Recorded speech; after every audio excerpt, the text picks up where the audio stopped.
తెలంగాణలో 119 నియోజకవర్గాలు ఉండగా మరి 119 చేయాల్సిన అవసరం లేదంటారా? 119 చేయాల్సిన అవసరం లేదంటే మనకు మేమైతే చేసాం. యాక్చువల్గా చెప్పాలంటే స్టేట్ యావరేజ్ తీసుకున్నాం అనుకోండి, 119 చేయాల్సిన అవసరం లేదు.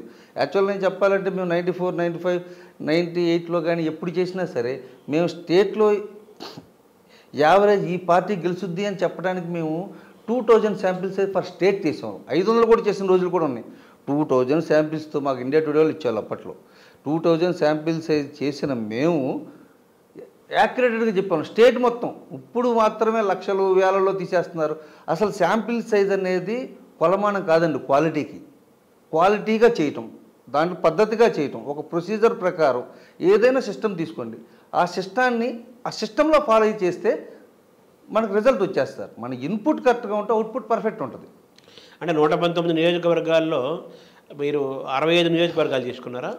119 చేసాం. ఫస్ట్ 41 అవి కాకుండా కొన్ని వాటిలోంచి కొన్ని డౌట్ ఉన్నాయి కలిపాం, తర్వాత వాటిని కలిపాం. కాకపోతే మేము చేయింది ఎంఐఎం ఒక 6 సీట్లు చేయలేదు. నాంపల్లి చేసాం, మాకు డౌట్ వచ్చి అది కాంగ్రెస్కి ఫేవర్గా వచ్చింది.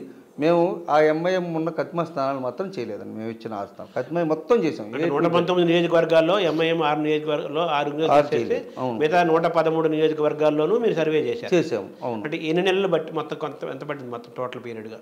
మాకు ఫస్ట్ సెప్టెంబర్కి ముందు కొన్ని సెలెక్టివ్ శాంపిల్స్ చేసామండి.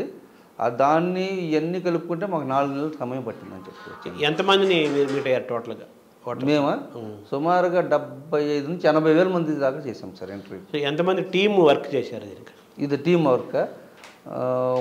మా పిల్లర్స్ వాళ్ళ టీం కలిపి దగ్గర 150 మెంబర్స్ దగ్గర చేసాం సార్. టీం అంతా సుమారు 4 నెలల పాటు 113 నియోజకవర్గాల్లో 150 మంది పైగా టీం అంతా కలిపి వర్క్ చేశారు. 30,000 శాంపుల్స్ చేశారా? 80,000 శాంపుల్స్ తీసుకున్నారు. 80,000 మంది నుంచి అభిప్రాయాలు సేకరించారు. నిన్న ఓటింగ్ జరిగింది కదా, ఓటింగ్ జరిగిన తర్వాతకి జరగ ముందుకి ఉన్న డిఫరెన్స్ మీరు ఎలా తీసుకుంటారు? యాక్చువల్గా మేము ప్యాటర్న్ చూసుకున్నామండి. మాకు ఇంత పర్సెంటేజ్ వచ్చింది. తర్వాత మేము వేసిన శాంపిల్ సైజ్ అంతా చూసుకుని టోటల్ పర్సెంటేజ్ చూస్తే దేర్ ఇస్ నో చేంజ్. అంటే ఏంటంటే 0.25 ఎంతో అలా బీఆర్ఎస్ కనపడింది అంతే. This is a marginal error, this is not major. So మా రిజల్ట్స్ మేము ఇచ్చిన రిజల్ట్కి చాలా దగ్గరగానే ఉంటాయి అనేది మా అభిప్రాయం సార్. అంటే ఓటింగ్ పర్సంటేజ్ ఇంత అవుతుంది అని కూడా అంచనా మీ సర్వేలో ఉంటుందా?